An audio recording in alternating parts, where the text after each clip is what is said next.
মই দেৱগ্ৰামে কৈছোঁ। সেই দেৱগ্ৰাম, যি দেৱগ্ৰামৰ বুকুত ৰাজেশ্বৰ সিংহৰ শিৱদলে এতিয়াও হাতবাউলি মাতে।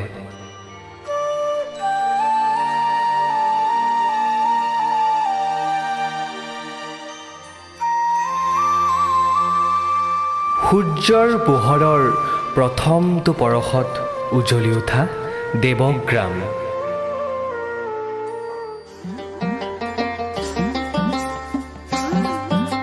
জিকিৰ সম্ৰাট ৰেকিবুদ্দিনৰ মন পৰশা জিকিৰ, আৰু ইয়াৰ লগত জড়িত দেৰগয়াৰ আবেগে সঁচাকৈ মন মোহেও মোৰ।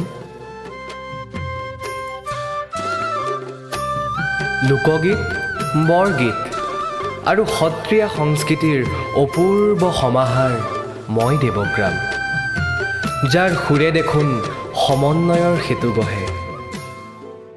কত কত শিল্পীৰ জন্মভূমি মই দেৱগ্ৰাম।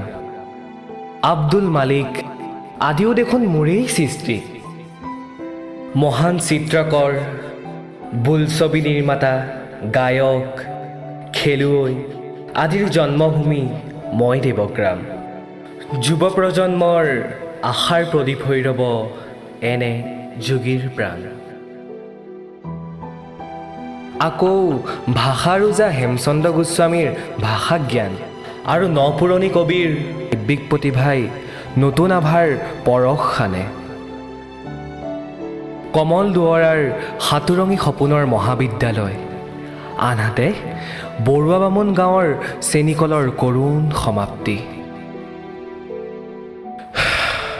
বাৰু যি কি নহওক, বৰ্ণিল সংস্কৃতিৰ সমাহাৰ মই দেৱগ্ৰাম। কি হিন্দু, কি মুছলমান, সকলোৱে হাতে হাত ধৰি আগবাঢ়ে প্ৰকাশৰ সন্ধানত। এফালে খনিকৰ পুথি নামঘৰৰ মহিমা,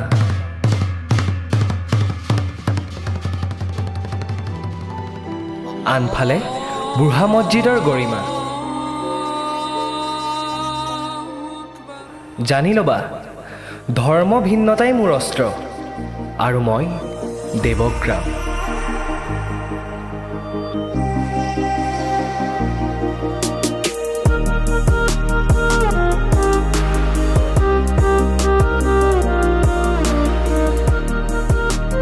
মোৰেই মাটিত কত বীৰ পুলিচ জোৱানৰ সৃষ্টি হয়, যি অহৰ্নিশে দেশ সেৱাত ব্ৰতী হয়।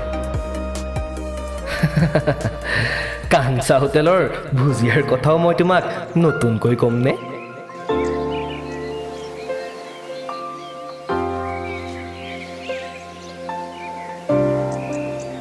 ক'বলৈ বহুতেই থাকি গ'ল, সময় পালে আহিবাচোন মোলৈ বুলি। এখন খোলা কিতাপৰ দৰেই তোমালৈ অপেক্ষা কৰিম, যিহেতু মই ঐতিহ্যময়ী দেৱগ্ৰাম।